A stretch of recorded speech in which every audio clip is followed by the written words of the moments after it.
Assalamualaikum warahmatullahi wabarakatuh. Bismillahirrahmanirrahim. Alhamdulillahirabbil alamin wassalatu wassalamu ala asyrafil anbiya wal mursalin sayyidina maulana Muhammad wa ala alihi wa ashabi ajmain. Amma ba'du. Selamat bertemu kembali dengan saya Muhammad Ajib di channel Kampung Ilmu. Channelnya orang-orang yang tidak lelah mencari ilmu. Pada kesempatan ini saya ingin meneruskan pelajaran retorika dakwah untuk membuat perubahan. Materi yang ketiga. Kata dakwah berasal dari kata da'a yad'u da'watan fahuwa da'in wa zaka mat'uwun ud'u la tad'u. Secara bahasa artinya dakwah adalah memanggil, mengajak, menyeru. Ad-da'wah an-nida' wat talab. Allah berfirman di dalam surat Yunus 25, A'udzubillahi minasyaitonirrajim, wallahu yad'u ila daris salam wa yahdi man yasha'u ila siratim mustaqim. Allah menyeru manusia ke Darussalam, negeri yang penuh damaian, dan menunjuki orang yang dikehendakinya kepada jalan yang lurus. Secara istilah, dakwah ialah kegiatan yang bersifat mengajak, menyeru, dan memanggil orang untuk taat kepada Allah Subhanahu wa Ta'ala sesuai dengan garis akidah, syariah, dan akhlak Islamiyah. Orang yang menyampaikan dakwah disebut da'in atau ad-da'i, artinya juru dakwah. Bisa saja itu kiai, ulama, mubalek, penceramah, dan lain sebagainya. Sedang orang yang menjadi objek dakwah disebut mat'uwun atau orang sering mengatakan mat'u. Para ulama berlainan pendapat dalam menentukan hukum menyampaikan dakwah Islam. Ada yang menetapkannya sebagai fardu kifayah atau kewajiban kolektif. Ada pula yang menetapkan fardu ain, kewajiban yang bersifat individu. Semuanya sama-sama mendasarkan pendapatnya pada Al-Quran surat Ali Imran ayat 104. Wal takum minkum ummatu yad'una ilal khairi wa ya'muruna bil ma'ruf wa yanhauna 'anil munkar wa ulaika humul muflihun. Dan hendaklah di antara kamu ada segolongan orang yang menyuruh kepada kebajikan, menyuruh berbuat yang ma'ruf, dan mencegah dari yang mungkar, dan mereka itulah orang-orang yang beruntung. Perbedaan itu dikarenakan kata minkum dalam ayat di atas ada yang menganggap mengandung pengertian tab'id, artinya sebagian, sehingga hukum dakwah menjadi fardu kifayah. Sedangkan sebagian lainnya menganggapnya sebagai zaidah itu tambahan, sehingga hukumnya menjadi fardu ain. Wallahu alam. Jadi kata minkum minnya itu ada yang menganggap min zaidah, ada yang menganggap min tab'id.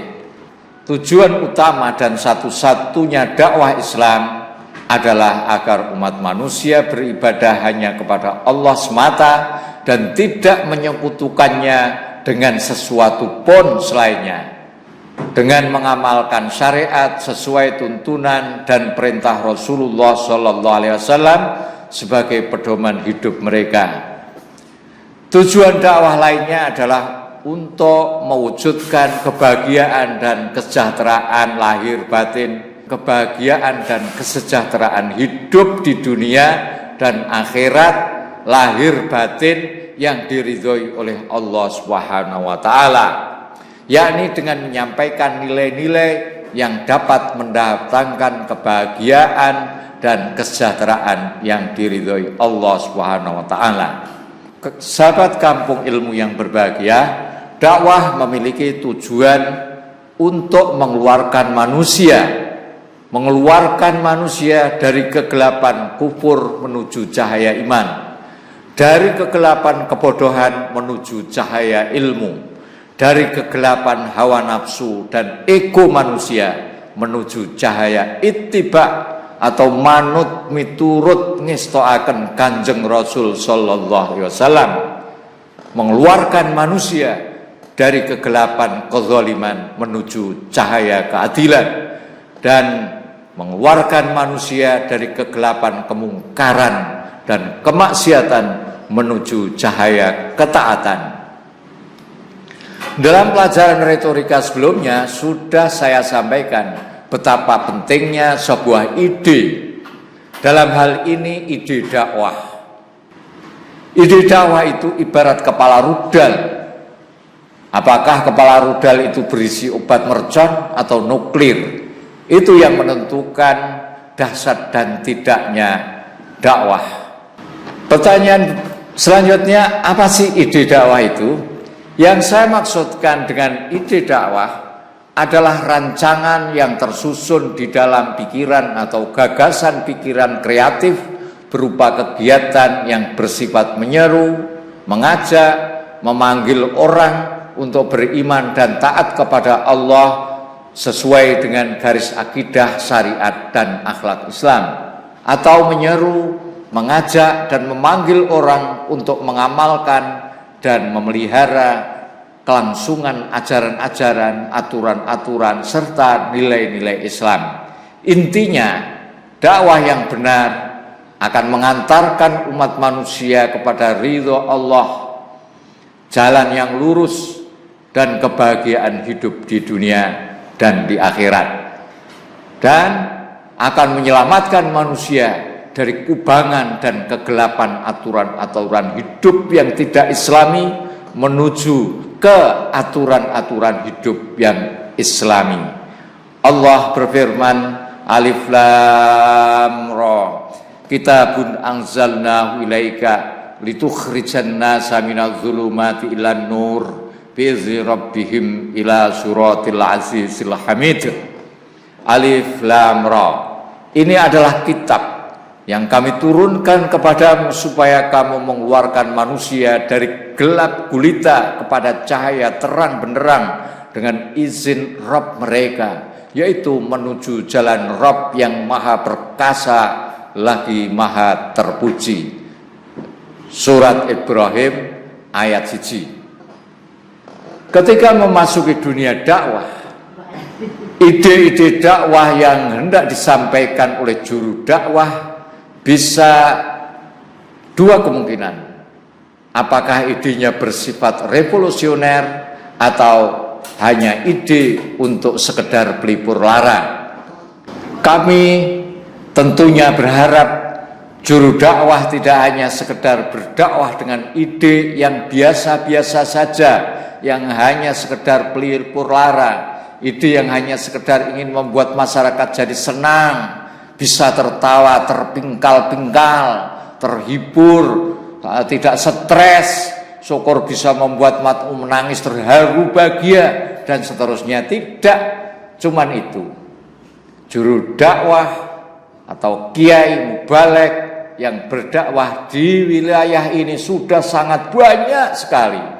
Kami berharap ke depan akan muncul juru-juru dakwah mubalek-mubalek yang berani memasuki wilayah dakwah dengan ide-ide yang bersifat revolusioner. Untuk mudahnya saja, menurut kami, ide dakwah yang akan disampaikan para juru dakwah itu hanya ada dua kemungkinan saja. Satu, ide dakwah yang revolusioner. Dua, ide dakwah yang tidak revolusioner. Terus, dasar pengklasifikasiannya apa? Dasar pengklasifikasiannya adalah perubahan yang akan ditimbulkan, yaitu satu, ide dakwah revolusioner. Ide dakwah revolusioner ini jika idenya mampu menimbulkan perubahan masyarakat. Dua, ide dakwah tidak revolusioner. Ide tidak revolusioner ini jika idenya hanya mampu menimbulkan perubahan pada taraf individu-individunya saja. Untuk apa klasifikasi tersebut dibutuhkan? Dan seberapa pentingkah? Jawabannya sangat penting pengklasifikasian ini. Sebab kebanyakan penceramah sering keliru dalam metode berceramahnya. Banyak penceramah yang ingin sekali terlibat dalam perubahan masyarakat, tetapi ceramah-ceramah yang dilontarkan sebenarnya sama sekali tidak ada hubungannya dengan perubahan masyarakat. Ceramahnya sebenarnya hanya berpengaruh pada perubahan individu-individunya saja. Intinya ceramahnya tidak revolusioner lah gitu. Kok bisa ya? Kok bisa ya? Untuk memahaminya memang agak sukar. Namun sebagai penjembatan, silahkan perhatikan dengan seksama contoh berikut ini. Misalnya ada seorang penceramah, katakanlah kiai, ulama, balik, ingin merubah kondisi masyarakat yang kebetulan miskin agar segera bangkit sehingga menjadi masyarakat yang lebih sejahtera. Apa yang hendak diceramahkan? Apa ide, apa materi yang ingin disampaikan? Yang perlu diperhatikan di sini dan perlu diingat, dia ingin merubah masyarakat. Materinya apa? Jika dia berceramah hanya berisi tentang motivasi untuk bekerja giat, kemudian dilengkapi dengan ayat-ayat Al-Quran dan Al-Hadis tentang keharusan manusia untuk bekerja giat, memiliki etos kerja tinggi, bekerja dengan penuh kejujuran, amanah, kafaah, dan seterusnya, insya Allah ceramah tersebut salah sasaran. Isi atau ide ceramah seperti itu tidak cocok untuk digunakan dalam merubah masyarakat, tetapi hanya cocok untuk merubah individu-individu. Mengapa? Perlu diperhatikan bahwa nasihat seperti di atas sesungguhnya hanya cocok jika sasarannya memang individu-individu yang pemalas, tidak amanah, tidak profesional, tidak jujur, apalagi jika ditambah dengan individunya itu suka korupsi. Namun bagaimana jika kemiskinan yang terjadi itu bukan akibat dari sifat-sifat individu yang buruk seperti di atas? Bahkan yang dihadapi adalah manusia-manusia yang keadaannya sudah sangat rajin, memiliki etos kerja yang tinggi, sangat profesional, amanah, jujur, dan tidak mau korupsi. Apakah ceramah seperti di atas cocok? Tidak. Ingat, kita tidak bicara pahala. Ingat, kita tidak bicara pahala ceramah loh ya. Insya Allah semua ada pahalanya. Tidak peduli ceramahnya cocok dengan audien atau tidak, revolusioner atau tidak revolusioner, semuanya dapat pahala insya Allah kalau karena Allah. Hal itu perlu kita cermati, mengingat bisa saja masyarakat itu menjadi miskin bukan karena malas bekerja. Mereka harus menjadi pengangguran bukan karena kemalasannya, akan tetapi karena memang cari kerja susahnya setengah mati akibat tidak ada lapangan kerja. Sebenarnya mereka adalah orang-orang yang rajin, memiliki etos kerja tinggi, jujur, amanah, tapi tidak bisa bekerja. Terus bagaimana? Apakah terus-menerus kita akan beri semangat untuk giat dan giat? Kamu harus rajin dan rajin. Kamu harus jujur dan jujur. Tapi bekerjanya di mana, Mas? Bekerjanya di mana, Kang? Terus bagaimana? Boro-boro untuk cari kerja. Yang sudah kerja saja sekarang sedang antri untuk di PHK, antri untuk dipecat karena juragan sudah tidak mampu lagi untuk menggaji terlalu banyak karyawan. PHK itu artinya pemutusan hubungan kerja. Istilah halusnya dipecat. Kalaupun dia harus berwira swasta dengan membuka usaha perdagangan sendiri, misalnya jualan baju, sepatu atau tas, kira-kira bagaimana?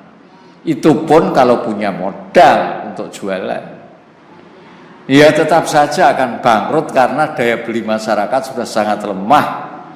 Masyarakat sudah tidak punya uang lagi untuk membeli barang-barang keperluan yang sangat penting saja, seperti untuk membeli beras, minyak, tepung, lauk pauk dan sebagainya. Itu saja harganya terus meroket dan hampir saja tidak bisa untuk membeli.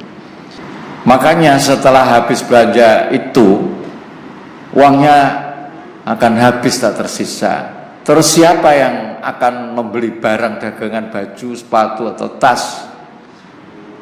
Nah, kalau kondisinya seperti ini, apakah cocok jika mereka kita ceramai dengan motivasi untuk melakukan perubahan yang sifatnya individual? Walaupun bukan tidak mungkin di kalangan masyarakat ada juga mereka yang menganggur karena malas. Ada saja masyarakat itu yang sebetulnya pekerjaan banyak, tetapi dasarnya dia memang malas. Nah, cocok itu diberi materi-materi untuk merubah individu. Kalau kasusnya seperti ini, barulah dia bisa kita ceramai habis-habisan dengan motivasi yang bersifat individual. Untuk contoh yang sederhana tersebut di atas, kita harus memahami bahwa kemiskinan yang terjadi di tengah masyarakat menurut teori ekonomi ada dua kemungkinan. Satu, ada yang disebut dengan kemiskinan fungsional, yaitu kemiskinan yang diakibatkan oleh kemalasan secara individual. Artinya wataknya orang semacam itu memang malas. Yang kedua, ada kemiskinan struktural, yaitu kemiskinan yang diakibatkan oleh penerapan sistem ekonomi negara yang salah dan rusak atau bobrok, bukan karena individualnya yang malas, tapi karena sistem negara itu yang salah mengurus ekonomi. Dengan demikian menjadi kurang relevan jika objek dakwah yang kita hadapi seperti di Indonesia ini, yang kebanyakan adalah korban sistem yang salah dan rusak, negara salah mengelola ekonomi, maka akan terjadi kemiskinan secara massal. Sementara upaya perubahan yang dilakukan para juru dakwah hanya sebatas untuk perubahan yang sifatnya individual. Tidak ada upaya sama sekali untuk melakukan perubahan masyarakat. Ya kasihan kan masyarakatnya. Terus bagaimana ceramah yang revolusioner yang bisa merubah masyarakat itu? Untuk mendalaminya, mau tidak mau kita harus paham dengan teori perubahan masyarakat. Tunggu tanggal mainnya. Wassallallahu ala sayyidina Muhammad wa ala ali Muhammad walhamdulillahi rabbil alamin. Wassalamualaikum warahmatullahi wabarakatuh.